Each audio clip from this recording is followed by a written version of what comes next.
உங்க தம்பியோட கடைக்கு ஏன்டா போனோம் அப்படின்னு சொல்லி நம்ம ஃபாலோவர் ஒருத்தர் நம்ம இன்ஸ்டாகிராம்ல மெசேஜ் பண்ணியிருந்தாரு. ஏன் ப்ரோ அப்படி சொல்றீங்க, நம்ம தம்பியோட கடையில குழம்புல ஏதாவது காரம் எக்ஸ்ட்ரா போயிடுச்சா இல்ல டேஸ்ட் கொஞ்சம் கம்மியா இருந்துச்சா என்னன்னு சொல்லுங்க அப்படின்னு சொல்லி தெளிவா கேட்டேன். இல்ல ப்ரோ, உங்க தம்பியோட கடையில டேஸ்ட் நான் குறை சொல்ல வரவே இல்லை. உங்க தம்பியோட கடைக்கு போனா ஏன் அரை மணி நேரத்துக்கு மேல ஆகுது, ஏன் இப்படி லேட்டா கொடுக்குறாரு அப்படின்னு சொல்லி ஒருத்தர் வாக்குவாதம் பண்ணாரு. இல்ல ப்ரோ, எல்லார் கடையிலுமே இப்படிதான், உங்களுக்கு முன்னாடி ஆர்டர் பண்ணவங்களுக்கு கொடுத்தது தான் மத்த எல்லாருக்குமே கொடுக்க முடியும் அப்படின்னு நான் சொல்லியிருந்தேன். இல்ல ப்ரோ, நான் வந்து ஆர்டர் கொடுத்தாலுமே அது லேட் ஆயிடுது, எனக்கு முன்னாடி ஒரு சில பேர் இருக்காங்க அவங்களுக்கு கொடுத்து தான் கொடுப்பேன் அப்படின்னு சொல்றாரு. நான் உங்களோட இன்ஸ்டாகிராம் ஃபாலோவர் தான் அப்படின்னு சொல்லியுமே எனக்கு லேட்டா தான் கொடுத்தாரு அப்படின்னு சொன்னாரு. இல்ல ப்ரோ, நிறைய பேர் குழந்தைய வச்சுக்கிட்டு அங்க வந்து நிப்பாங்க, சில பேர் குழந்தைங்களுக்கு வாங்க வந்திருப்பாங்க, சோ அவங்களுக்கு முதல்ல கொடுத்துட்டு அதுக்கப்புறம் உங்களுக்கு கொடுத்துருப்பாரு மேபி அப்படின்னு நான் சொல்லியிருந்தேன். நீங்க மட்டும் கிடையாதுங்க, நானே போனாலுமே எனக்கே அரை மணி நேரம் ஆயிருது என் தம்பியோட கடையில. ஏன்னா என் தம்பியோட கடையில முன்ன மாதிரி இல்ல, இப்ப கூட்டம் அதிகமாயிடுச்சு, சோ நாமளே வந்து நின்று பொறுமையா தான் வாங்கிட்டு போற மாதிரி ஆகுது. நிறைய பேர் எனக்கு கமெண்ட் போட்டிருக்கீங்க, உங்க தம்பியோட கடையை விளம்பரப்படுத்தாதீங்க, அது எங்களுக்கு இரிட்டேட்டிங்கா இருக்கு அப்படின்னு சொல்லி. நான் கடந்த ஒரு மாசமா என் தம்பியோட கடையை எந்த விளம்பரமும் பண்ணல. இப்ப தெரிஞ்சுக்கோங்க, நாங்க வீடியோ போட்டு விளம்பரப்படுத்துறதுனால மட்டும் என் தம்பியோட கடை டெவலப் ஆகல.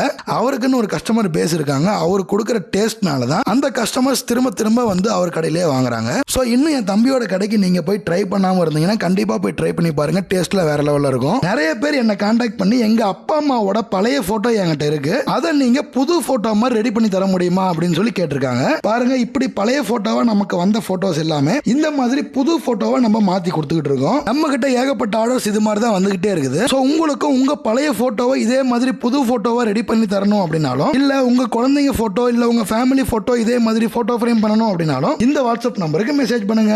இந்த வாட்ஸ்அப் நம்பருக்கு மெசேஜ் பண்ணீங்கன்னா நீங்க அனுப்புற போட்டோவை போட்டோ ஃப்ரேமா ரெடி பண்ணி உங்க அட்ரஸ்க்கே கொரியர் போட்டுருவோம். உடனே இந்த வாட்ஸ்அப் நம்பருக்கு மெசேஜ் பண்ணுங்க, உங்க ஆர்டரை பிளேஸ் பண்ணுங்க.